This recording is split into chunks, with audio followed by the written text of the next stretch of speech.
Good evening, everybody. I'd like to open the town board meeting for December 18th, 2024, at roughly 6:30 p.m. As always, we've got the owls running, we've got a Zoom running. We are live streaming to our website, to Facebook, and to YouTube. If you're interested in participating in the meeting via Zoom, the instructions to join are at the top of each of our agendas. And with that, I'd like to ask Legislator Olson to lead us in the pledge. Pledge allegiance to the flag of the United States of America and to the republic for which it stands, one nation, under God, indivisible, with liberty and justice for all. And so we will roll right into Legislator Olson's annual report. Thank you so much for being here. Thank you very much. Happy holidays, everybody. Good to see everybody. I'm going to try to face you the whole time. No worries. Who's got the presentation?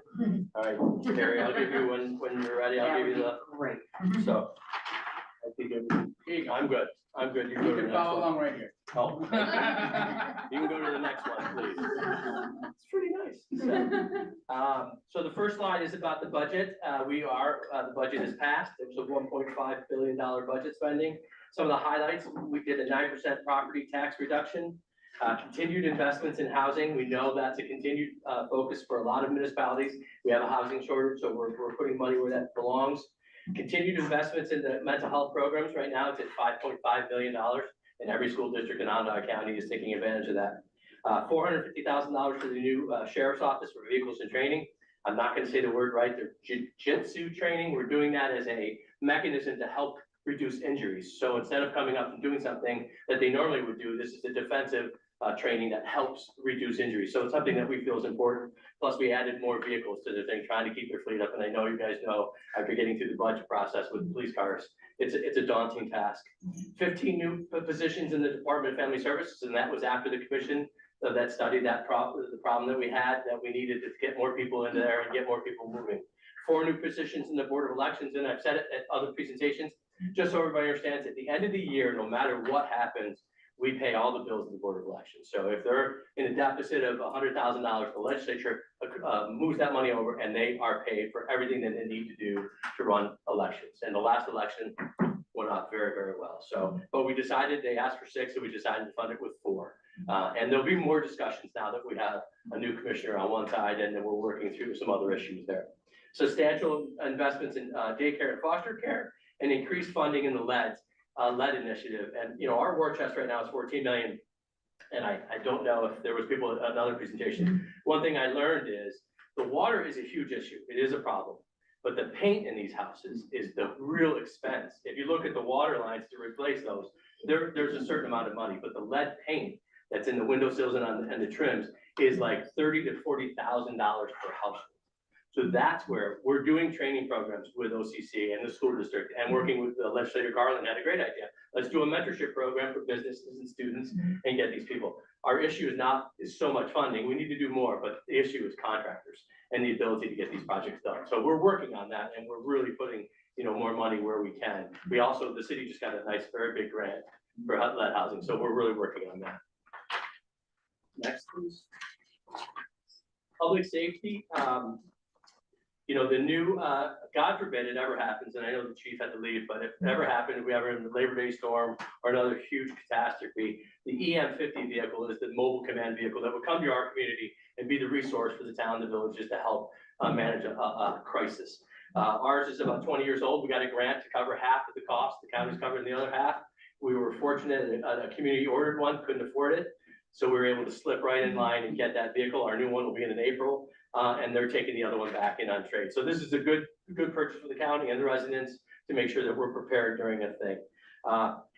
Accepted a grant for mental health initiatives in Onondaga County Sheriff's. I just left the meeting today. We are actually, this is not just for the Sheriff's Office. This is going to be rolled out countywide. So every fire, EMS, police, town, village, sheriffs, Syracuse Police, Syracuse Fire, we're going to create a program. And Senator Manning got the $100,000 started. We just found out before he left, he got us another $100,000. So we're going to be hiring a wellness coordinator to work with all EMS, fire, first responder agencies in the county. It's going to start small, but it's going to grow into a position that's going to help all these first responders. We talked about it today. The sheriff invited me to be on the committee. to sit through the interviews. We interviewed 9 people. We're gonna make a decision here towards the end of the year. Then they're gonna do ride-alongs. So I'm hoping to get with you and see if the town of Manlius would be a person they could ride with in the police department. And we got the EMS agencies with Fayetteville or Manlius or whatever they can ride with. So we really think this is gonna be a good program for our fire, EMS, and police. And I think about back when TJ and Gino died, there was nothing. There was nothing for us as first responders to deal with our emotions. In today's day and age, mental health is very, very important, and this money is going to go far. When the money runs out, we're going to continue to fund this program because this is a great tool in the toolbox for all of these agencies to use. They're also part of a joint task force with the contraband. We're in the mail service now, so we're actually scanning packages at the Taft Road facility to make sure that there's no contraband going through our county. And this is a federal program that's working with the county sheriffs. So this has been a good thing that we've been working through. We're now looking at, instead of leasing these properties for our communication towers, having a purchase to buy program. It's going to save taxpayers money in the long run. So we're working out in Elbridge and Pompey. And then I was very glad to see that our flashing camera on the buses passed unanimously. We have 6 school districts now: ESM, JD, Fabius, Pompey, Liverpool, Baldwinsville, and North Syracuse. They will all be done this summer. And then if everything goes in plan, September, the kids that get back in the school bus will have those cameras on. And then it will be rolled out to all the other school districts that want to get on board. Dr. Desiato says it best: the minute the person gets on our bus to the minute they get off their bus, it's our responsibility to make sure they're safe. And this program is going to help that at no cost to the taxpayers. If there is some excessive revenues at the end of this, we're going to be looking at school safety programs, crossing guard programs, things to help the municipalities with better education and getting drivers to stop. I interviewed a bus driver at ESM, and she said you would not believe the amount of people that don't stop. So this camera is going to help. This camera is going to work, and I think this is a good program. So next, please. I know some of you emailed me about the EMS study. So this year I asked for $200,000 to be put in the county budget to study EMS. Town of Manlius is the beacon when I talk about, and I know I've been here a lot for the fire and EMS budgets, but you guys are the beacon of providing good ambulance services. You go to the residents, you ask the residents to pay, they pay, but you have the best service, I think, anywhere in the county.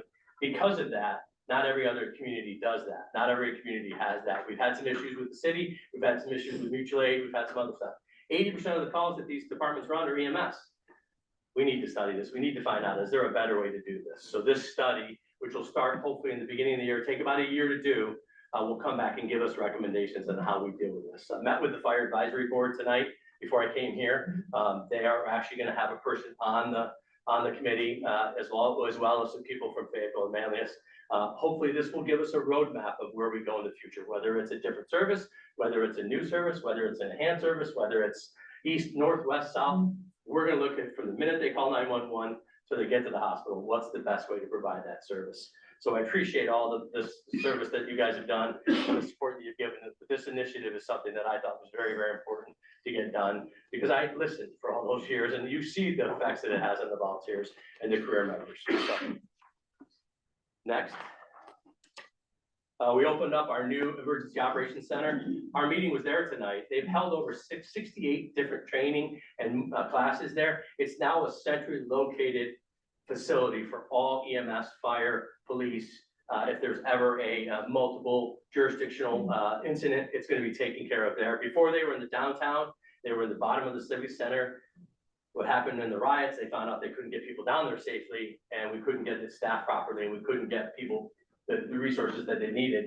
Now we have that taken care of by, and we were storing stuff in Janesville, in Marcellus, in like other areas of the county. Now everything is stored in one facility, and we have everything we need. Who went to go get the swab kits? Yeah, remember? So that's the building. Now, if that God forbid ever happens again, we have it all set up. We did do a dry run for the eclipse, and it's worked perfectly. I hope we don't have to use it, but if we ever have to, the facility is there. And the nice thing is we got a grant from Congressman Tackle for $1 million, and then the county put up $1 million. And we haven't even touched the basement yet. So the basement is actually going to be used for simulators for fire, like the mazes and some other stuff and some other classrooms. So we're seeing that the demand is there. So we're very happy with that. And that was a great public-private partnership with the federal government. So Again, public safety, it's just as the chairman of public safety, it's near and dear to me, so I just wanted to show you some pictures. One of the big things, and Officer Golden was awarded a beautiful award at an event by the DA's office, and proud to be with the town of Manlius police officer. In the middle is a picture of nurse navigation and mental health are now getting into our EMS stream. So it's at the 911 center where we're taking these calls, and do they need to go to the hospital, or can they be taken to their urgent care, or can they be taken to see their doctor, or can they be taken somewhere else? Do they have to clog up an emergency room? I have a family member right now that's been sitting in the emergency room for over 24 hours, can't get it back. This is wrong. So this is going to try to ease that burden of the emergency room and those people that are getting not in there, and reduce costs. You know as well as everybody, every ambulance call you go on, we lose money. So we want to do that. So the less we can take people to the hospital, the more we can slide them into these resources. So this is part of that whole thing. And then I just saw the town of Manlius Police at the National Police Night Out, and I thought that was nice of them. So next is housing. I've had a very nice, I met here once already with the planning board. I got as many packages as I could. I think I got 6 of the whole report to the planning board, the chairman and the committee. This initiative is all about grassroots up, not top down. So the county now has a housing program for the whole county, but it's predicated on you guys telling us what you want, what you need, what do you want your community to look like. And the town of Manlius, again, is always ahead. You know, town centers are very important. Well, Manlius has a town center already. But what do you want your housing to look like? Where do you need help? The Village of Fayetteville, and I know there's a trustee in the audience tonight, has already taken advantage of this with a $50,000 grant to rewrite their housing code for AUDs and other property and projects in the village. There's a lot of out there that we can help you with if you need it. So, and the next initiative too is Blueways and Greenways. There's about $1.1 million that's going to be coming out for Blueways and Greenways as part of this program to help local municipalities, towns, villages, and the city with projects, with bike trails. I saw you guys did something down at the Erie Canal a few years ago. Maybe that's a project we look at and try to help extenuate the Erie Canal. You know, it's right behind our town hall. So the housing initiatives are something that we see as a bonus to helping the communities, but we don't want to be a top-down approach. We want to be a bottom-up approach, helping the towns and the municipalities. And again, you know, if you look at our strategies and our assumptions, EDR was the company that did this for us, and they did a very nice job. Municipalities must play the lead role. Onondaga County can play the lead role in financial assistance with the private sector. We're trying to marry these two sectors together. They have a lot more resources in the Office of Economic Development that they can help bring these projects to you, but you have to tell us, do you want this? And I know I've heard that the town's looking at like curricular areas or other stuff for maybe some projects to do with the Micron expansion and infrastructure. Those are the projects that we need to know about. Where's the areas? What do you want? And then we'll kind of, as I've said from day one, connect the dots. We want to connect the dots with the county and the town and the villages on how we can help as a resource. And then, you know, we have professional planners. We have people there that can help if you need help. And again, I spoke in front, you know, we want to build 15,000. We're well on our way, but I got to tell you, I was in Schenectady on Monday, and I could not believe the construction going on, and met with somebody, and they said they have a 2-year waiting list for an apartment complex by the Rivers Casino. It's just blown up. And I'm like, this is where we need to be. We need to do these housing units. So, you know, I was glad to see the twin projects, glad to help support that. But if there's other things that we need, I know that we've talked about sidewalks and infrastructure and things like that, but we're here to help. We just want to make sure that it fits into the community and it's what you guys are looking for. I will say, I know we've recently had some conversations about pocket communities, and we've been continuing to look for opportunities for like mixed use development. So what I think would be great actually is maybe we can look at getting some folks from the county. We could sit down in January and kind of lay out like, here's everything we're looking at, and then that way we can just kind of, you know, ask, you know, what resources are available and how can we best leverage those? Because I know everybody I talk to is concerned about building housing here in the town of Manlius, so it's definitely going to remain a top priority for us. Especially as we become a pro-housing community and an age-friendly community. And the input that we hear consistently is on both ends of the age spectrum. So young adults starting out, not being able to afford their own homes, and also older adults who want to downsize, have a smaller footprint and be on one level. But they don't want to leave their, they don't want to leave their community that they love. Yeah. So, Exactly. and we've talked about that before, that's the key, and getting those seniors, and my mother's a perfect example, she had to move to the Nottingham because there was nothing where, you know, I mean, my aunt and uncle lived on Elm Street, and they, now, you know, they don't need 9 or 4,000 square feet, you know, it's crazy, but they didn't want to move where they couldn't stay in the community that they love, so yeah, no, I think that's a big part of what we're looking at, so. The next is just, county funding that I was able to secure on behalf of the town. I know we've worked on the Perry Springs flood analysis, and then we got $10,000 for the vibration monitoring for Kinsella's Quarry. I want to make sure that we continue to work together to bring these projects back. This is taxpayer money that's there to help the community. Next year, we're looking at the Green Bridge in Manoa. We're finally going to try to figure out what to do and how to get it to be something, and then working on something in Kirkville right now, maybe a new community sign or something that to help that, you know, enhance that community. So we're always trying to find projects. We're working with the Village of Fayetteville on maybe a tree inventory, but if there's something in this dollar range or something, it works perfect as a legislative initiative to kind of come back and bring, you know, the money. So Main Street, we were very fortunate this year. I say that, you know, Fayetteville and Manoa and the Village of Manlius, I didn't include it because I don't represent the Village of Manlius, but between the three, you know, we brought back close to 1.2 in Main Street funding. It's working. But what we did realize is, because 2 years ago I didn't get it as mayor, and I was really like, whoa.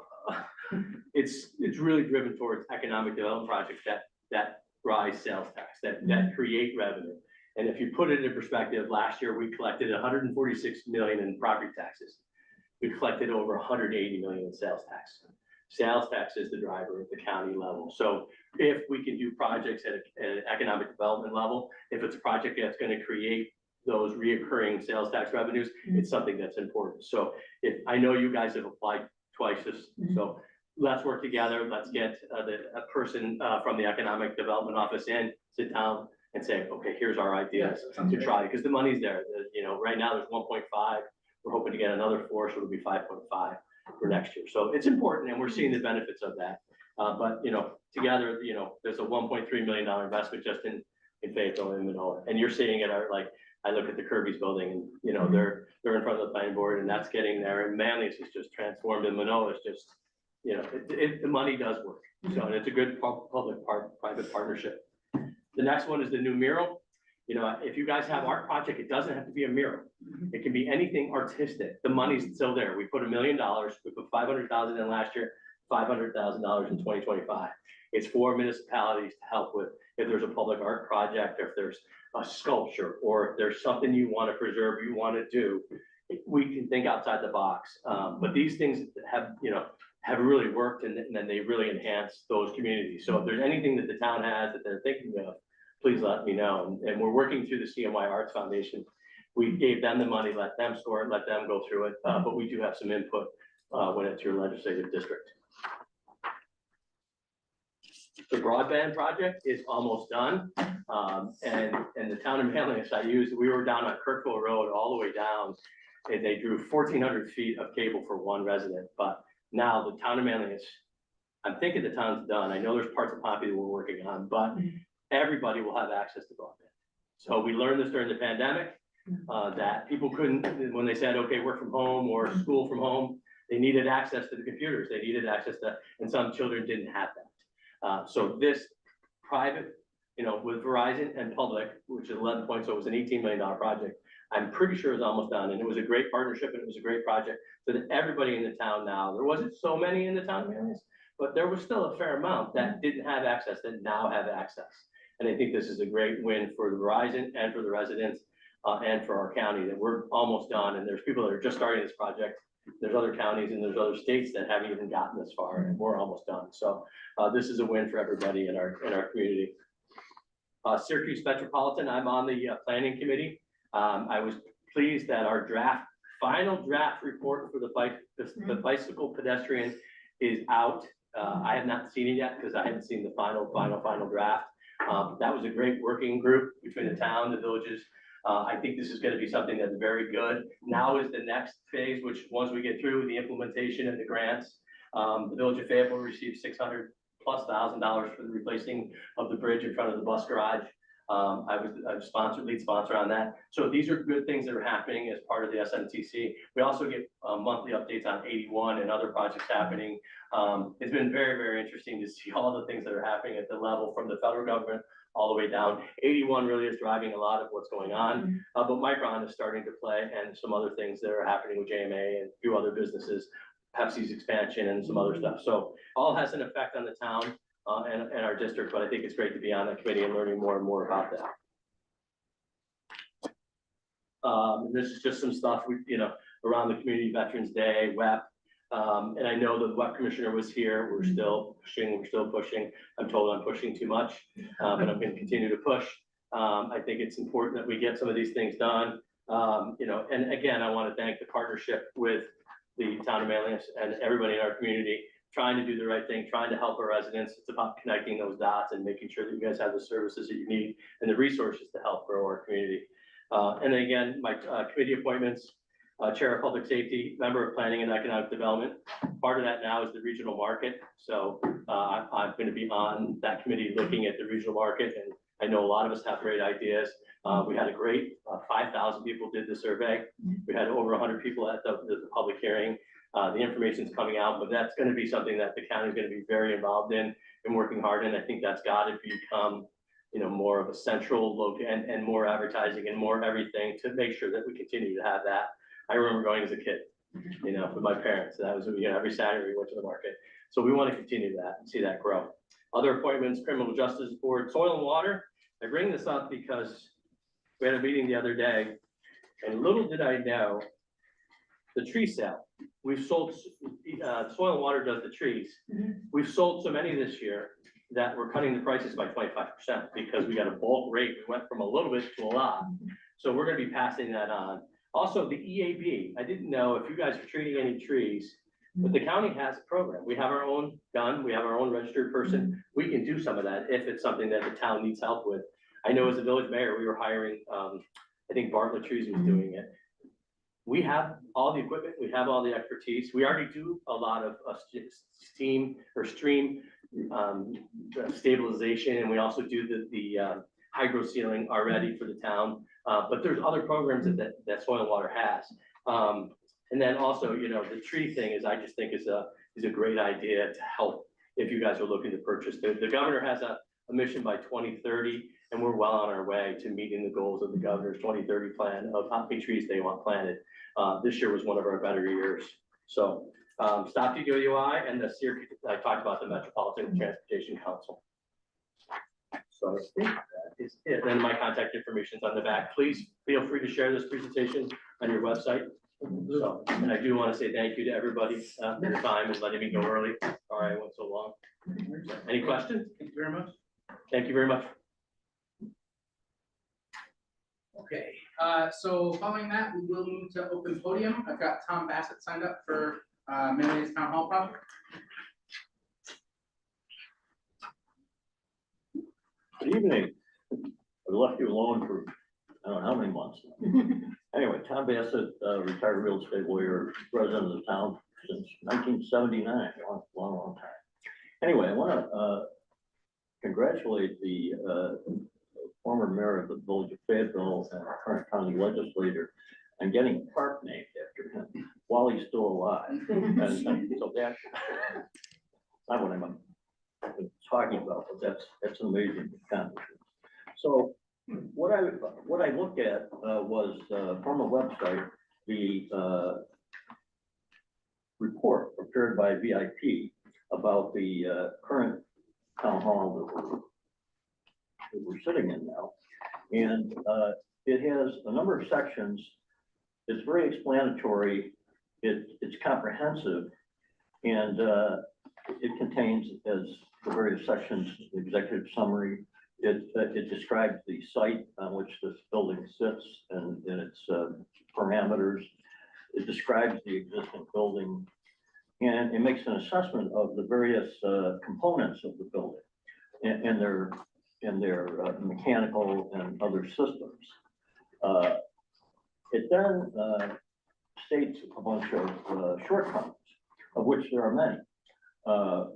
There are, and the major ones that are hard to remedy are the ADA compliance issues and the inadequacy of the courtroom. And so it recommends that if you were to renovate this building, it recommends adding an addition to the building, and it then costs out what that is projected to cost, which is a lot of money, a lot of money. So upwards of total of $9 to $12 million with various other costs that could impact the overall cost of the project. So what I was wondering was, when the Burdick Street project got shut down, the purchase of that land and the proposed construction of a new town hall and police facility, have there been any other properties identified with respect to possible construction of a town hall and police department facility? Because renovating this building and adding an addition won't resolve the inadequacy of the police department situation. So that's more an inquiry about what the overall situation is. Thanks so much. So I'll actually get to that in the next part when I do the presentation there, or talk about the building study. And on the end of that, I'll kind of talk about next steps and what it's gonna look like over the next year. So thank you. Anyone else from the podium? Okay. So I will go ahead and share my screen. And we'll walk through the study. So I did just put a couple slides together. It's all taken directly from the study. But basically, the way that this started was after the conversation around the new the property purchase last year or earlier this year. What we really started to understand is that while I think folks at the town level that have been serving have an understanding of the current conditions of the building and kind of the issues that we're facing, overwhelmingly people wanted to have a better understanding of the problem we're facing, but then also too, rather than just looking at the cost of a new facility, to understand the cost of staying in place and renovating and getting this building at least to last us for another 20 years. And so that was really the question that we posed to VIP was, could you put a study together that shows us the prescription to make it so that we can maintain and operate this building for another 20 years while meeting many of the concerns and the code requirements?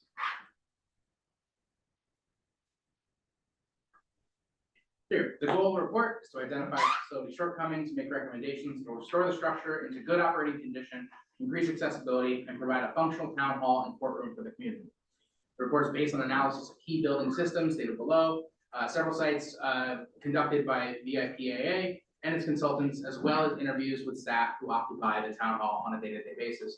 We'll say VIP did a great job working with all of our employees, really getting to the nitty-gritty details of the issues they face with the current facility, things that they want to see, what they could do if they had more space or if they had a different type of facility. And a lot of this was focused around court and some of the issues that they're facing.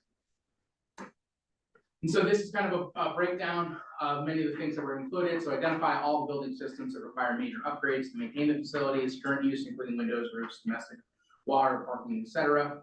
Develop a strategy for HVAC, heating, ventilation, air conditioning, and control systems. Determine the feasibility of adding an elevator. That is one of the glaring issues that we do have at this facility is we have a front entrance and we have a back entrance on separate floors. And there is a staircase is the only way to get between those two floors. And so when folks come to go to court, but they parked up front, or they want to go to the clerk's office or the assessment office and they park in the back, if they're not able to go up and down those stairs, we only have two solutions. One is to have them drive around the building and park again and then come in. The other is for whoever they need from the other floor to run up and down the stairs repeatedly to get them the service that they came here for. We also wanted to develop a recommendation to provide adequate security for the facility. Right now, the way this town hall is laid out, it is not very secure for the folks that work here day in, day out. And that's something that we really wanted to look at improving, in addition to making the court facilities safer for everybody involved. That's the judges, that's the lawyers, that's the defendants, that's even just the folks that are there to watch. And then also to provide an estimated cost to repair each system as a standalone task. That was another part of this, is that While I would love to assume that we could find a place to relocate everybody at town hall for the 12 or 18 months this project would take, it's a tall order, so we wanted to make sure that this also looked at each individual piece and gave us not only the standalone cost, but the severity of the problem to be solved. And that's a large part of this is, I wanna say it's a 13 or 14 page Excel file that really details out all of the different pieces that were looked at very closely. So I'm just gonna share some of the drawings. So right here off the top, this is just a look at the current facility. Kind of lays it out. I think this is a really good aerial view to understand the oddities of how the town hall is laid out, with the two major wings that are, additions to the original building. So this was, if we were to stay here, a way to add additional parking. And you can see the little orange part that kind of infills the building. It's the cheapest and most effective way of adding space to the building without having to build too much in ways of new additions. It also adds that elevator at the back of the building, that'll help quite a bit. And then you can see towards the front there, that there's extended parking. So where the parking lot currently ends, we would look to expand that out quite a bit to provide a little bit more parking, especially for board meetings and public hearings where we do have a lot of folks here. Making it so people don't have to park in the back would be really nice. And so then this is the current layout of the main floor of the building. Downstairs, you can kind of see the stairs. Everything over to the right there is the courtroom. And as you go back, a lot of that is utilities and then also the recreation department. So in the proposed expansion, this is just an important piece to note here, at very high level. This did not look into the layout of each office, how to prioritize those things. This was looking to get the appropriate square footage for each use. And it's a very soft recommendation because we also didn't want to have the cost of the study be too excessive. So you can see it just kind of lays things out again. Definitely take some time, look at the study. We're looking for questions. This is part of the process, is making sure everyone is aware of what the prescription for this building we have in front of us is. And then you can see here the top floor, how it's currently laid out, and then how essentially this wall would go out much further than it does now, allow for a significantly larger like kind of multi-purpose space, whether that is reconfiguring this room to be better conducive to our public meetings, especially when we have a lot of folks here. And then, as you can see, the town offices would break out quite a bit. We are doing everything in our power to make use of every square foot we have in the clerk's office, the assessment office, and the tax office. And so a little extra breathing room would go a long way in being able to comfortably provide those services. And so here, I won't read through the whole thing, but basically, most of the mechanical systems have surpassed their lifespan. We've got a lot of shortcomings, especially with the courtroom. Just one second, let me interrupt this up. And the cost and effort to repair all these existing systems to a good condition doesn't actually fix all the shortcomings. Getting an elevator into this building is very difficult with using the existing floor plan and the addition. And so, as you look through the study, you'll kind of see how all the decisions were made to provide for a more modern facility, more public restrooms, making the courtroom safer, and then also allowing all of our boards to operate in a better way to allow for better participation. And then also too, just to have some public flex space that is available for members of the community that want to use these spaces. And so I end here with the costs. So this is what was put in the report. One caveat or a couple caveats here. This is for these are 2024 numbers. They do include 10% design contingency and a 20% construction contingency. And so you can see kind of how it's broken out. For the renovation of the current building is $4 to $5 million, and then that addition is about $5 to $7 million, bringing the total cost to $9 to $12 million. This is also assuming that all of the work is done as one project, as one phase. So as that gets broken out into multiple phases, it will increase costs over time and delay things, increasing costs year over year. But this is as a snapshot of right now in 2024 dollars, the estimate of what it would take to get us, to what was presented in this, report.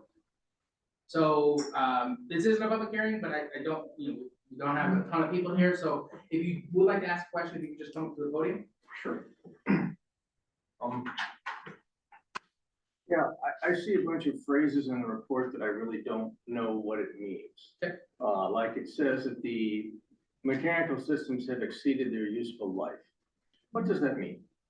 Please state your name and address for the record. John Kennedy, 5100 High Bridge, apartment 29E. Thank you. So I think the easiest way to understand that is, all the mechanical systems right now, have exceeded what would have been expected when they were installed, for how long they would last. Luckily, the town has had a very good, practice of maintaining those systems to the best of our ability, so we're seeing some extended life, but we do know that failures are coming, within the short term. Yeah, well, can I elaborate on that a bit? Fine, I'm in my house and I have an old air conditioner. The air conditioner is working.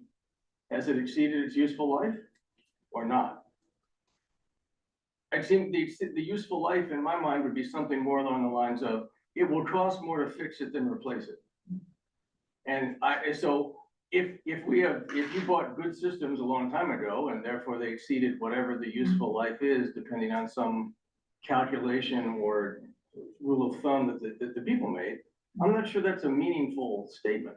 It's just, It if depends I how was- it's defined by the person that wrote it, right? right, but the person who wrote it might be a person who stands to make money if you replace them as well. So I'm kind of skeptical, I guess. So if we can understand that. And when you say it would be nice to have an open facility that people could use, I could probably list 4 or 5 open facilities that people could use right now in the town. Unless those are always packed and we need more, and there's a compelling reason that the public needs to do it, I don't know why that's a consideration. Thank you. Thank you. Also, this doesn't include moving the police station, does it? No. Okay. Thank you. Any other questions?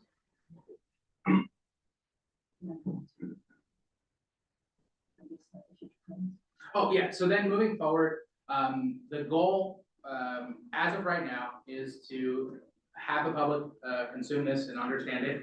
And then at the same time, we have allocated funds that will be looking, we have been talking with other property owners across town and trying to find potential sites, for whether it's a police department or a whole new town facility. Essentially, the way that this will work is, we've got this study done, we're gonna go out for the other study to understand what would it cost to build a brand new facility that's got everything included, giving us all those benefits of including the police department in with the other town services. And then at the same time, whatever site that we end up investigating, we're also gonna be looking at just the cost of a standalone police department, as that is something that has to happen. And then that way, what folks will be able to see is, they'll see the cost of a new police department, plus the cost of the renovations to this building, and they will be able to compare that to the cost of a brand new facility. And the goal for the town board right now is to get all that information out as quickly as possible so that it can be contemplated. We have a deadline of July, or really early August, to vote on a bonding resolution that would essentially, we will put that on the ballot. So when we bond as the town board, it is open for permissive referendum. We are deciding to however, place it on the November ballot, rather than having a special election, because we know that costs money and it doesn't lead to effective turnout. So the goal of the town board is to get all of our ducks in a row by July, so we can place that on the November ballot. And what folks will be voting on that ballot is, do you want to borrow money to build a brand new all-inclusive facility? With the understanding that if the vote is no, the town board's direction is then to start looking at doing renovations to this building, and then also start planning for the construction of a new standalone police department. We have 2 facilities that are not meeting our needs, and so we have tried to provide every option that is available to the public, so that when the public goes and votes, so at this point, the town board is providing information. We may or may not be advocating for certain positions, but at the end of the day, what happens with our facilities, how the public's money is spent, is gonna be a decision made by the taxpayers next November. And that was an important thing that a lot of the board members, we wanted to make sure that we were giving folks the opportunity to make that decision themselves, as it's their money that's gonna be spent. And, you know, our hope is that we'll be far enough along in July to get this on the ballot, and then we will have August, September, October to do public, meetings, have, questions be asked, have breakout group, whatever it is that we need to do. The plan is to do, meetings throughout the town, and in different areas, to make sure that everybody has an opportunity to come to an information session, ask the questions, and then also to compare. Because I think that was the biggest takeaway, from my experience with the property purchase, is that this is not a situation where we can either spend $0 or spend a lot of money. We have to spend a lot of money either way, and the citizens making that decision is gonna be imperative for us. And so, Can I ask you a couple more questions? okay. Why do you have, It's just so the people at home can hear you. Certainly. why do you have to do anything at all? Because if we don't do anything, there'll be serious failures in this facility, and we will continue to have problems we have with the police department. What problems do you have with the police department? I can speak to that. So our police committee just met prior to this meeting, and one of the things we reviewed was the annual CALIA accreditation process. So there was an on-site accreditation this year, and the department operates fabulously. We as a board and the employer are very happy with the services provided. However, the one of only two dings in this very high pressure accreditation process reference the inadequacies of the facility. It is not suitable to more than one gendered adult workforce. It's formerly an elementary school that doesn't have facilities equally for both genders or for multiple genders. But more significantly, there's a high risk of contamination of materials. There's materials stored in storage units, temporary storage units on that property because there's nowhere to put it. There are some vulnerabilities to continuing to operate out of that site. In addition, we don't own it. We lease it. We pay a lot of money to lease an inadequate facility for the department because of no other option. So we are here exploring other serious options. Who do you lease it from? The Village of Manlius. All right. Now, having gone on the tour with my kids, The tour of the department? Yeah. Seemed pretty nice. We've done a lot with what's there. The, couple other things here along the line. What if we just do nothing with this part? What happens? Will we have the cost of just the renovations and not doing the addition? I mean, just wait till stuff breaks and fix it. Stuff is breaking, I think is maybe John didn't $7 elaborate. million worth of stuff is breaking, Well, the or cost increase over $100,000. time, things haven't been replaced as we've gone. The longer you wait, the higher the cost to replace those items. So the roof is currently leaking, Yeah, you gotta do a roof. Yeah, so the heating facility, is not working properly, so the heat is inconsistent throughout the building. And there's I'll buy a fan. significant repair costs. Well, so what I would say is, as for whether or not these things are important. Yeah. That's exactly what the study is for, and if you disagree with what the professionals have put together, we're more than happy to. Well, I Allow for do that, wanna but- understand a few more things like this. They're saying, well, we have a security problem at the courtroom. The courtroom was designed as a courtroom, correct? So there's actually some significant problems with the courtroom in terms of just general ADA compliance. So we actually have done some due diligence on this, and there's copious notes and documentation and such. Videos. For example, the metal detector doesn't accommodate somebody in a wheelchair. There's simple things. It's just not a purpose-built building for the uses that it's performing for us to this point. And again, like the supervisor said, we're exploring options to make, good on our promise to improve that situation for the folks who work here and folks that run our departments. We'll see what the majority of our friends and constituents have to say about it, but a lot of your concerns have been brought up. Okay, I don't know. It just seemed like if it was designed as a courtroom, I don't know what the threats are now that weren't there 50 years ago. Regulations have changed. Yes, regulations have changed a lot in 50 years. Okay, but are we in compliance with the regulations now? No, we're not. Okay, and yet nothing's happening, we have a court, so who cares? Any given day, we could be told to shut down. Something will happen.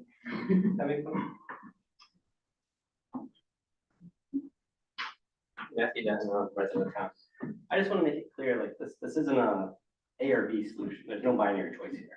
We don't have to do everything. And if residents choose not to go and build a brand new town hall and police department building, it does not mean that we then have to go and do the full renovation and expansion here. It doesn't mean that, you know, we also have to do a new police department regardless. What the community needs to be decided by the community. And I think that's the biggest thing that's been lacking. It's not just these studies, but the community has to decide what is it that actually serves us, what's gonna give us the service for the cost. And right now, just going ahead and saying July, we're gonna run the ballot for bonding for this, whether or not we do this huge projects, doesn't open it for discussion, doesn't bring the community in.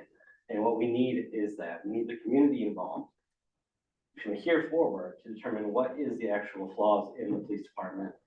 What are the options? It's owned by the village. Can we buy the property? The library owns their property there.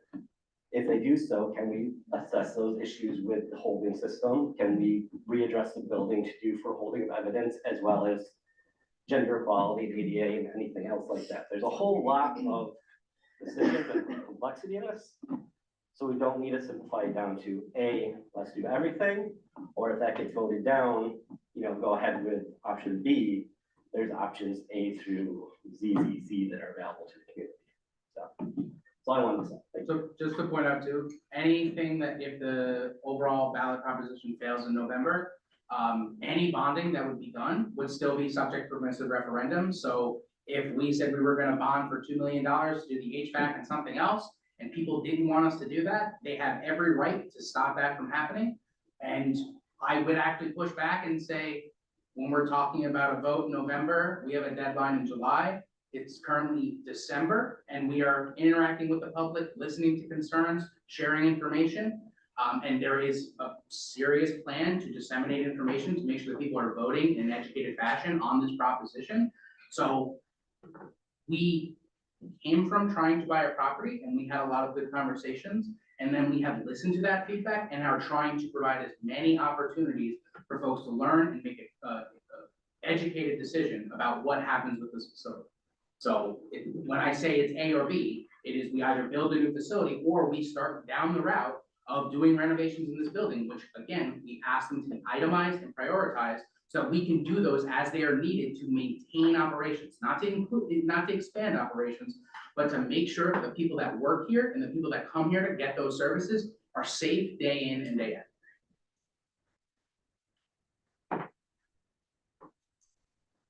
I can't help myself.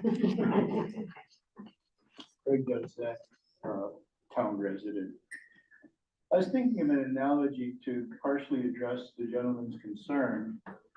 And I guess the analogy I have is my 2006 Prius.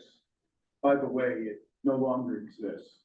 But several years into its lifespan, the battery went. Now, the battery, if you're familiar with a hybrid, is not just a 12-volt battery. It's a substantial piece of equipment. I think about $4,800 worth. And when it went, the decision was, do I replace the battery or do I replace the car? Because at that point, you know, when does the system longevity continue reasonably? And I know there are vehicles out there that you know, they don't make them like they used to, but they can live a long life. And I think that's the dilemma you're faced with. And it's not an unreasonable dilemma because all of us face it with our own homes. You have a furnace and, you know, it breaks down and the question becomes, is it time to replace it? Is it time to, you know, fix it? And what's the cost benefit ratio? So I sympathize with you, and I sympathize with you in terms of the dilemma it presents. And the question is, when do the piecemeal parts make sense to do piecemeal, and when does it become, okay, we've got to check more or less the whole thing? I hope you're doing your due diligence. It sounds like these reports are in the direction of trying to do that, but it is. It's a realistic problem that every homeowner faces, every automobile owner faces, and it's analogous, I think, to that kind of concern. So thank you. Thank you for your comment, and I think it's also important to acknowledge that as individuals, we need to make those decisions and decide for ourselves whether we could live with our hybrid vehicle a little longer, but when you're accountable for providing services and you're making a decision on behalf of the public, that's a different decision. That's a little weightier. And so I just want to acknowledge that that is what we are doing our due diligence for. Okay, so as I said, this will be up on the website. Just make one point to build on what Ingrid said, Casey Cleary said, we also don't have, as private residences, multiple layers of regulation from federal, state, and government, and some of You those are clearly things. never renovated your house. Excuse me, please, excuse me. I think I made my point, but I lost track of it when I got interrupted. I do think that there's a different standard for public buildings, and I do think that we need to think about things in a different way. Thank you. Thank you. We'll move along. This will be up on the website. This, like I said, the proposition will be on the ballot in November. There's ample time. Please, as you read through the report, please send in your questions. And please talk to your neighbors about it so that everyone's as aware of this as possible, because like I said, we'll be doing this in a townwide vote on the November ballot. Okay, next up, we have the Perry Springs report. Yeah, sure. So earlier this evening, our legislator Olson spoke and made brief reference to this Perry Springs study. So periodically throughout the year, our county government has the opportunity to spend some discretionary funds on projects within the district. And Mr. Olson reached out basically because of the existence of this new watershed stewards group to say we've got some funding left in the budget to address some drainage or flooding related issues. Could your group identify some areas within the town that might benefit from a small project? So in this case, a small project revealed itself as a good idea right away, a $10,000 study to analyze a very complex part of the towns, well, a very complex part of the regions, with flooding and drainage issues around residences on Route 257 where it meets up near Cafe Blue Ball. It's about village-owned property, town property, and private property in such a way to make it very complicated to address these issues. And so we needed a study. And so we contracted with our town engineering firm Labella to produce a very interesting study that identified several sub-watersheds and traced flow and drainage patterns under various load circumstances and made a few recommendations based on this in-depth analysis for each of the unique sub-watershed regions of the project area. And so it'll be very useful information. Some of it is applicable to private property owners only as a recommendation what they can do to address their problems. But other things were other recommendations are very exciting for me and for us as a group because they involve things like vegetative swales and things that are not, quote, built environmental stuff. So with that, I don't think we need a motion or anything, but this was again provided through county funding, did not cost the town a bit, and will hopefully help to serve to address some more vexing problems for some residents and it's a really neat part of the town. Thank you. Watershed stewards. Might as well keep going. Right, so, again, the Town of Manlius Watershed Stewards is now over 1 year old, about a year and a half maybe. So in this first full calendar year of service, we had yesterday a little bit of a sort of getting to know you public event at the Center Street Brewery in the village of Manlius to kind of offer an opportunity to learn about what we've been up to for the last year. And attached to your agenda is that same document. And so this has been really a wonderful year of tapping into the collective power of our constituents who bring great skills and passion on environmental issues, specifically water quality, erosion prevention, and watershed protection. And all of our activities have been volunteer funded. It doesn't cost the town a penny. So we've involved expert speakers to give talks through the Manlius Informed series at the library, the Village of Manlius Library. We've had a number of citizen science participatory events, including a stream monitoring right out back here at Limestone Creek. What else did we do? We planted trees along an eroding stream, intermittent stream in the Three Falls Woods Critical Environmental Area. All of these were done by volunteers, family members, friends, and interested parties. And our goal for next year is to continue to build on that excitement and enthusiasm while also solving some big problems, or beginning to address some big problems, including other grant funding from DEC. And dishes. And dishes. To, again, study feasibility of what can be done in a very high problem area where erosion has caused some real damage to some public infrastructure, power lines, sewer lines, things of that nature. So this has been a very effective and exciting first year anniversary.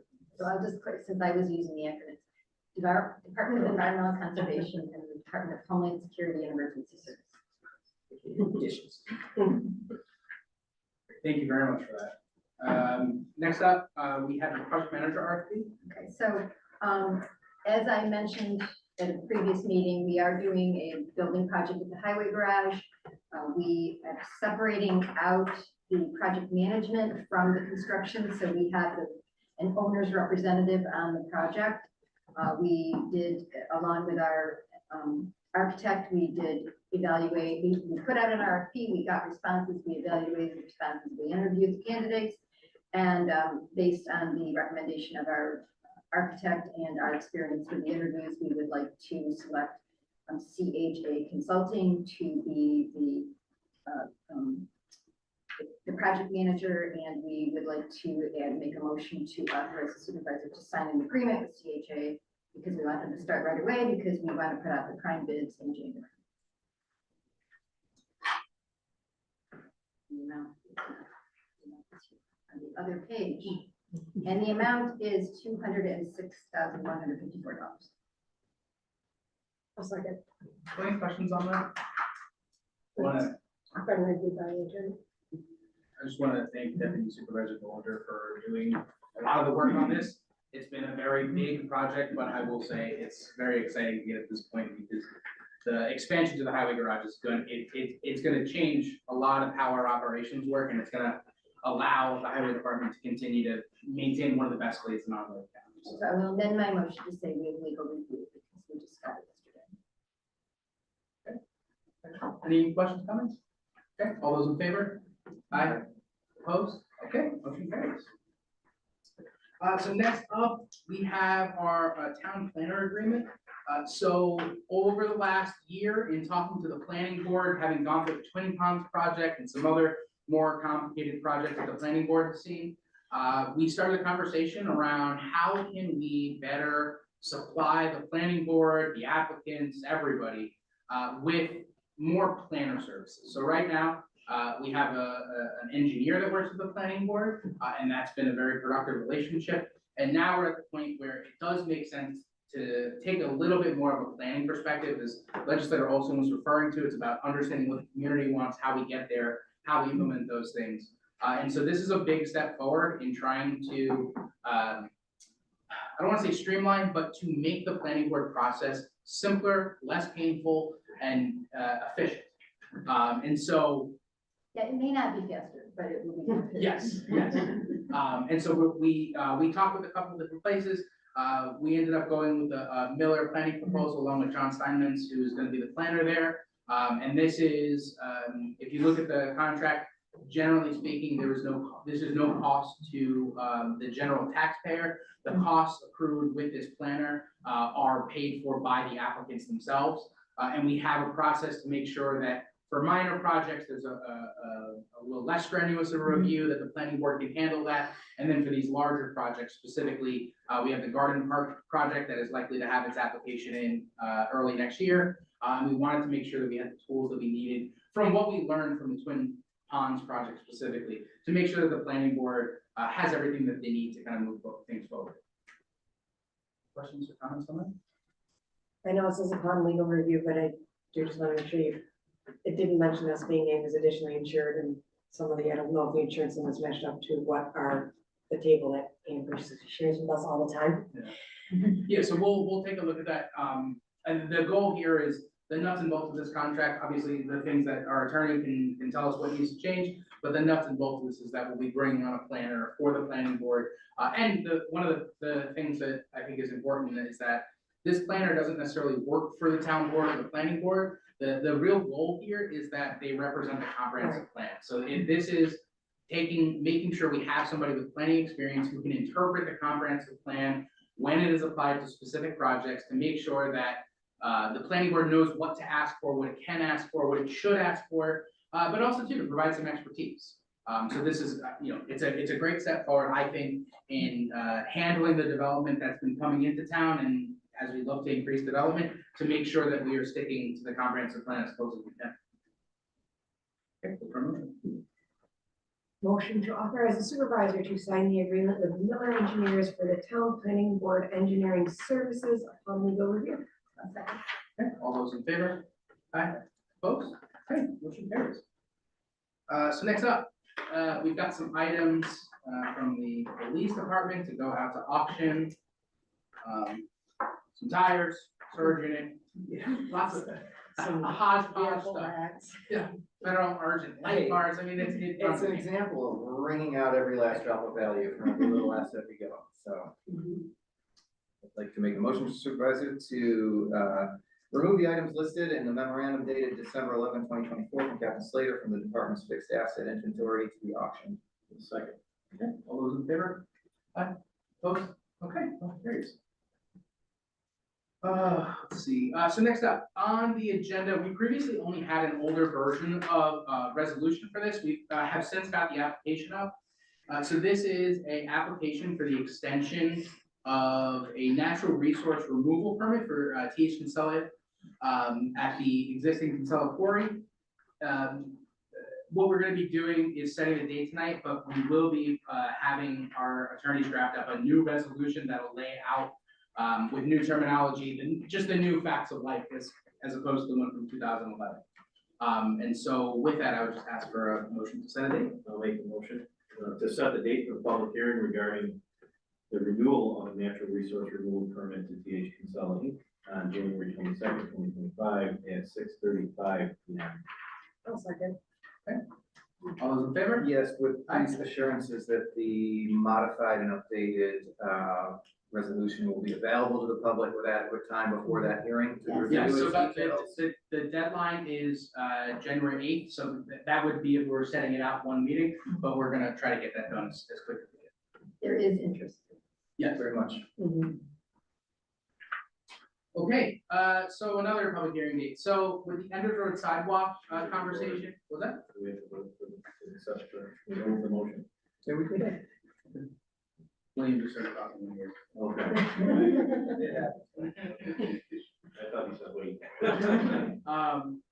So we have the map plan and report back. We have been working with the community advocates on the Enders Road sidewalk program or project. And so our goal here is we wanted to set the date out far enough in advance that people have some time to review the map plan and report and have their questions. We will have the engineers here to present that map plan and report, very similar to the public information session we had previously on this project.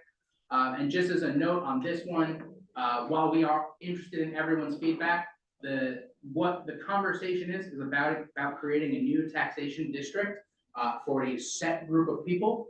And so really, a lot of what we are looking for is comments from people in the district, so that as we decide whether or not to create a new taxation district, we have that input. But obviously, anybody that's interested in the project for or against, can feel free to send in any comments or come and join us for the public hearing. So just look for a motion to So set I'd the like to date. make a motion to set a date for a public hearing regarding the Enders Road Sidewalk District for February 12th, 2025 at 16:20 p.m. Okay, all those in favor? Aye. Opposed? Okay, carries.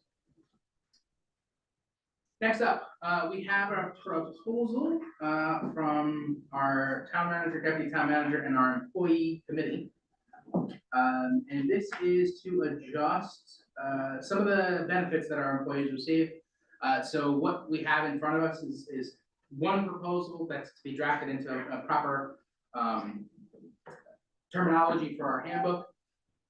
The big changes here are moving from 1 personal day to 5 personal days that don't vary from year to year. Keep our sick days at 5, adjust the vacation schedule to be a little, to allow those increases in vacation time a little earlier.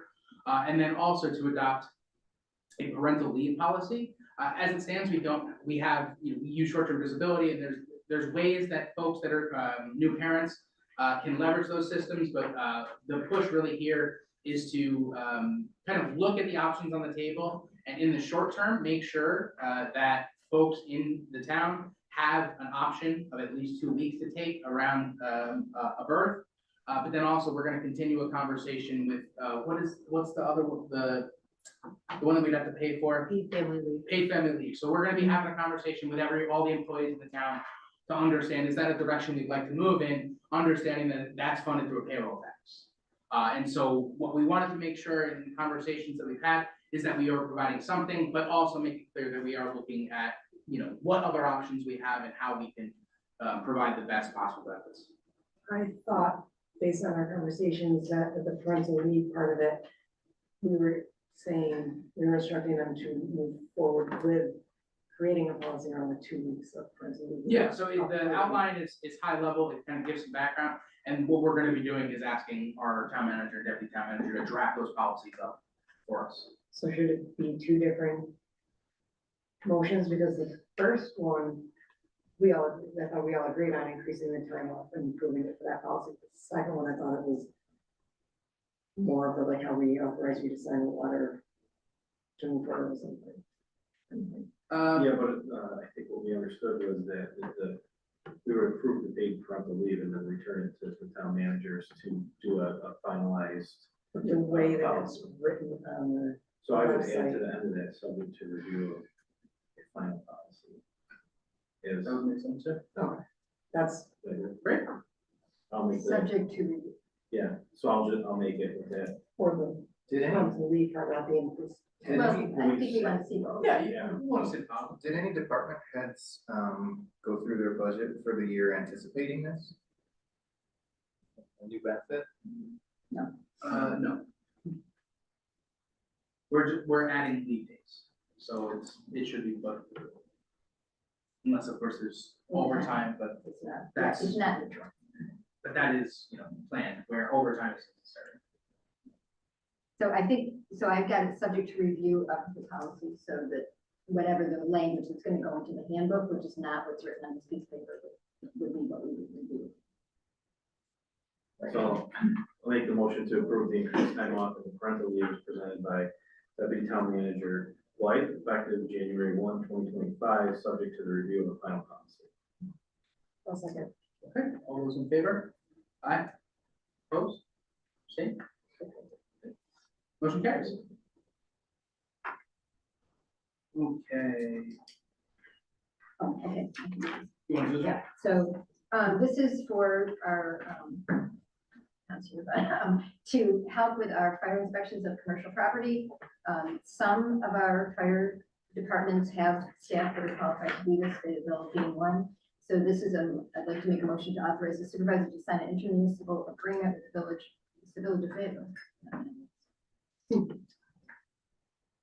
Village of Fayetteville, of a shared services certified building safety inspector effective January 1, 2020. Any questions on that? I know we've had this on the agenda for Yeah. 2 months now. But we've, based on the conversation we've been having, this is a really good opportunity for us to work directly with the village and also to, provide the services in the best possible way. We are hoping that, this will at least streamline the process, potentially offer some cost savings, but it's really a great step forward in kind of working together with villages. So any other comments or questions? Just want to say great job. Thank you very much. Thank you for everything you've done. Looking for the long term for the town with this. All So those, I'm sorry. all those in favor? Aye. Opposed? Okay, So it looks like there's something on the agenda that didn't make it into the, so so I'll make a motion to approve the master services. No, we're not making a motion. We're not crossing it up. Okay, well, Oh, no, we're gonna discuss it. oh, we're. yeah, so this is, so would you like to explain a little bit about the, So the LIV, as we'll call it, the Life Safety Inspection Vault, the LIV is a company. Right now, when a property has a inspection of its sprinkler or fire alarm, that record is not sent to the town. It's left with the property owner for us to then go and have to retrieve when we do our fire safety inspection. This, this third party would be sent the reports from any of the fire suppression or alarm companies to be uploaded, and then we would have immediate access to see for any deficiencies or past inspections for them. So I'll send this to you, but this is some of the benefits. So automated way, fire departments, but code enforcement fire departments, because the fire departments would have access to these. So premise history, if they show up to a scene and there is issues, they'd be able to update it. Collect, track, store, record fire and life safety systems with real-time data and solutions that we can now be more proactive with in prevention efforts while reducing community.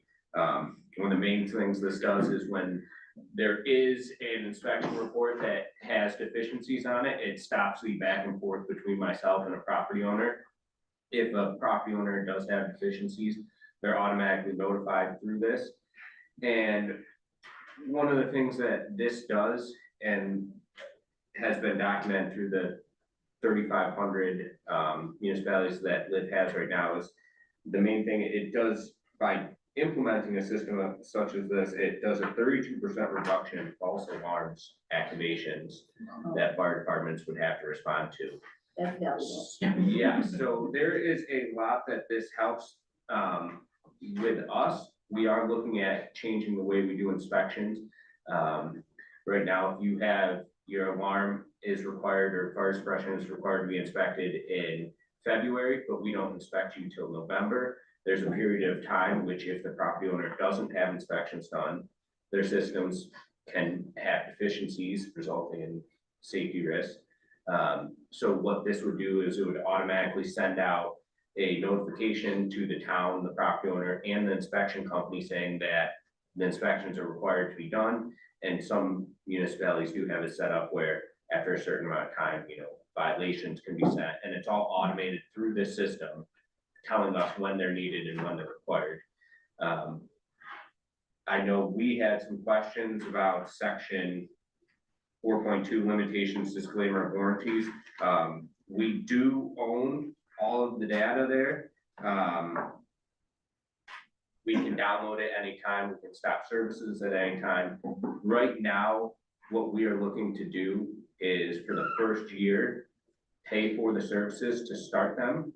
And then after that, what would happen is the servicing companies would pay the fee for the property owner and for the municipality to keep the inspections reporting going.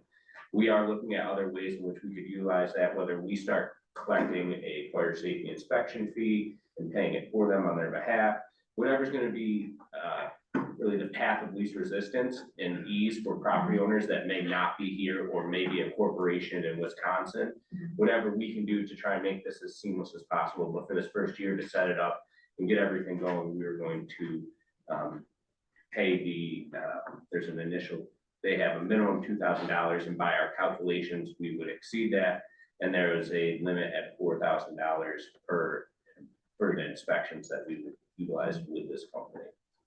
So Tom, when the Fayetteville Fire Marshal goes through and inspecting, would his reports end up in this too? Yes, this would be for all fire safety inspections. It's a comprehensive database for all parcels, whether or not they have sprinklers or fire alarms, all fire safety inspections. And what this would also do is migrate everything that we had previously and a lot of stuff from the fire departments that they have for their premise history, so that we can have a more comprehensive database for, it does a lot more than what our current system does, which is just essentially record inspections. This will allow us to take Google images or GIS images and place fire hydrants. It'll place fire department connections, fire alarms. It will have a lot more information that can be useful for the fire I would departments. think the fire departments would love that. I was gonna say, is anybody locally using it? The LIV, no, the city of Syracuse, the village of North Syracuse, and two other municipalities around here are using other companies. We had vested some of the other companies and they have right now the cheapest inspection reporting fees and also the most services provided. So they will allow you to do fire safety inspections for properties that don't have services that would have to pay a fee. So we're able to inspect every property that we need to.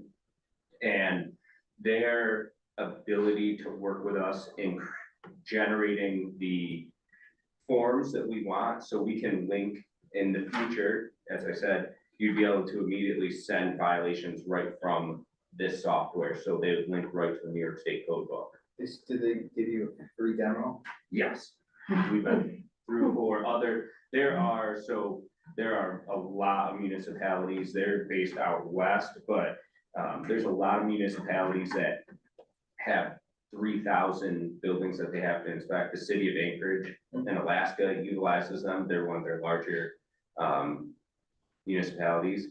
So they can handle that type of load but they'll also take on town of Manlius for this. But it is a great system. I would assume that this was brought up at a training when they were talking about the city of Syracuse utilizing this and the benefits of having such a system, not only for the municipalities for making sure that all of the required fire safety mechanisms are current, but that it keeps everybody, when they upload the inspection, when there are deficiencies, it gets the business actually back there to go and correct them. So they're not just sending these reports off to, again, Ohio, to a company that it sits and no one actually ever does, or it sits on a manager's desk who needs 3 levels of approval to be able to call back and get items fixed.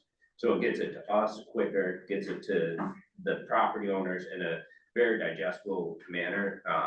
It's a 2 to 3 page, but you look at some of the fire safety inspections reports in there, 20, 30 pages if you got big systems. So there's a lot that comes to it. And it just makes it a lot easier for everybody. The main thing is it's gonna reduce our time and then not only that, but when we have to go to places, we've had a lot of people that we've tried to create binders for, but having people and making sure that they're keeping the paperwork there has become a battle in itself, and then getting it and then viewing it. So you theoretically have it on tablet. Yes, that would already be done. So when Fayetteville Fire or our building safety inspector goes out, they don't even have to look at the fire panel anymore, or the sprinkler systems. They don't have to look at, besides to quickly put their eyes on it, but they would already know that everything is. That's right here. Yes, So my understanding is we'll get this prepared for the organizational meeting on the Yes. 2nd. and if anybody has any questions from here, I will send them the benefits of this benefits of live document. There's also a PowerPoint, but it's more geared towards municipalities, myself, the code enforcement officer, but I can send that out as also. And if you have any questions, if you'd like to sit through a demo, TJ there does a phenomenal job showing the program and how it's used in other municipalities. Tom, I have a quick question about the, when there's a violation. Those aren't auto-generated and sent out. They go to you first to double check? They look Yes. at it, and then you Yeah, approve it, and it ping right over to. Yes, Okay. yeah. So yeah, there is I will say this, if the system is deficient, they'll get a notice in order to remedy, essentially saying, hey, your system is deficient, and it automatically can send that out to them.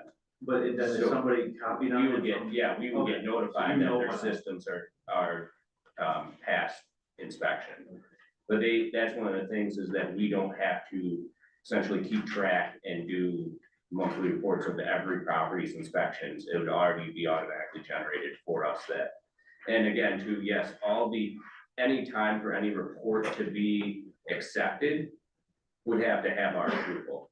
So if, say, a village property, they already have these geospheres, so if a village property tried to pop in, we would reject it. So anytime anything comes in, we would be able to review and approve. Next time on the agenda, I am honored to be able to put this in front of the board.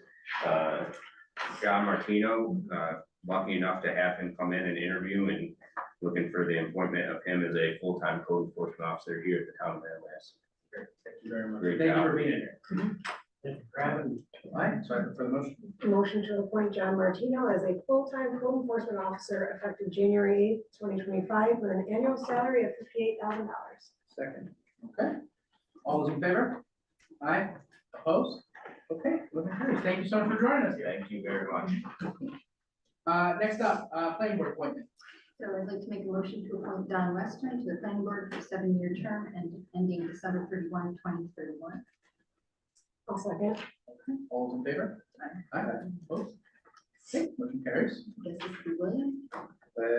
Supervisor, make a motion to appoint Tim Kelly to the zoning board of appeals for a 5-year term ending on December 31, 2029. And I'll second. Okay, all those in favor? Aye. Opposed? Okay, motion carries. Thank you very much for joining us tonight, Tim. Thank you. Thank you for serving on the zoning board. And then next up, so when we appointed Fred Lutton to the Board of Assessment Review, we did it for 3 years, we need to do it for 5 years, so I'd like we're to make just, a motion to appoint Fred Woodson to the board of assessment review for a 5-year term. I'll second. all those in favor? Aye. Opposed? Okay, motion carries. We have a bunch of budget transfers. We have a lot of voter You did good at it. transfers. Feel free. All right, let's do this. Supervisor, make a motion to approve a budget transfer in the amount of $77 from A Fund 5.1410.408 from Town Clerk Printing and Ads to A Fund 5.1410.400 Town Clerk Contractual. All those in favor? Aye. Opposed?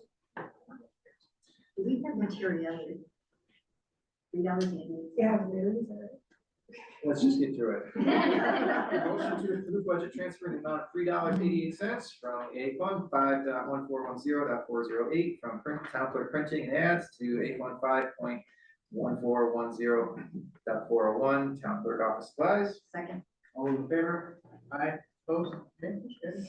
Motion to approve budget transfer in the amount of $74.90 from A Fund 5.1110.100 Justices Personal Services to A Fund 5.1110.401 Justices Office Supplies.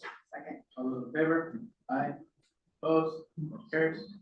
Motion to approve budget transfer in the amount of $14,459.43 from A Fund 5.3120.100 Police Personal Services to A Fund 5.3120.101 Police Overtime Pay. Second. All those in favor? Aye. Opposed? Okay, motion carries. Motion to approve budget transfer in the amount of $4,003.01 from A Fund 5.3120.100 Police Personal Services to A Fund 5.3120.102 Police Longevity Pay. Second. All those in favor? Aye. Opposed? Okay, motion carries. Motion to approve budget transfer in the amount of $49,506.80 from A Fund 5.3120.100 Police Personal Services to A Fund 5.3120.103 Police Holiday Pay. Second. All those in favor? Aye. Opposed? Okay, motion carries. Motion to approve budget transfer in the amount of $59.49 from A Fund 5.3120.465 Police Forensic to A Fund 5.3120.404 Police Books and Publications. Second. All those in favor? Aye. Opposed? Okay, motion carries. Motion to approve budget transfer in the amount of $1,769.67 from A Fund 5.3120.400 Police Contractual to A Fund 5.3120.421 Police Phone. Second. All those in favor? Aye. Opposed? Okay, motion carries. Motion to approve budget transfer in the amount of $45,000 even from A Fund 5.3120.100 Police Personal Services to A Fund 5.3120.200 Police Equipment. Second. All those in favor? Aye. Opposed? Okay, motion carries. Two more.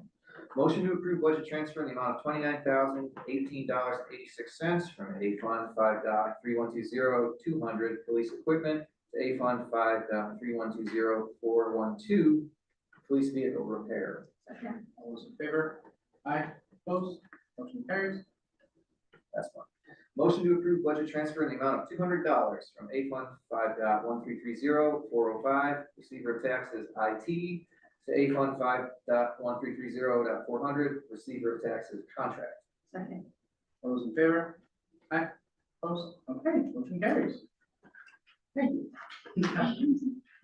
Very good. So just, I know I'm belaboring the point, but the budget transfers, we are trying to follow as much of the comptroller's advice as possible. And while we usually do things like this at the end of the year, they have asked that we do them more frequently. And so we've moved to this. What I will say It's good practice. We do this in the grant world all the time. You've got salary savings because you have vacancies throughout the year. You've got all this money left that was allocated to personal services and you need it elsewhere. So you can't just go willy-nilly. You've got to be a methodical and organized fiduciary process. So okay. thank you for putting up with my monotony. All right, next up, supervisor's report. I make a motion to approve the supervisor's report for November 2024. All those in favor? Aye. Opposed? Okay, motion carries. I'd like to make a motion to approve the minutes for December 4th. Can you do it in the second meeting? When was that the meeting? Because we're virtual, we got kicked out with Owl. Okay, I won't make it all. Motion. Okay, Previously made by Councilor Chrysler. for a second. Second. Okay, well, so you guys are gonna abstain. Okay, so all those in favor? Aye. Opposed? Abstain? Motion carried. Thank you. And then approval of the abstract. So I make a motion to approve extract number 24 in the amount of $548,057.03. Second. All those in favor? Aye. Opposed? Okay, motion carries. Anything else? Nothing. You're still in there. Oh, it's health insurance. Okay, no other business? Happy holidays and happy new year. I look for a motion to adjourn. I win. I win the pool. You win, okay. All those in favor? Aye. Opposed? Okay, have a wonderful night, everyone. Yes.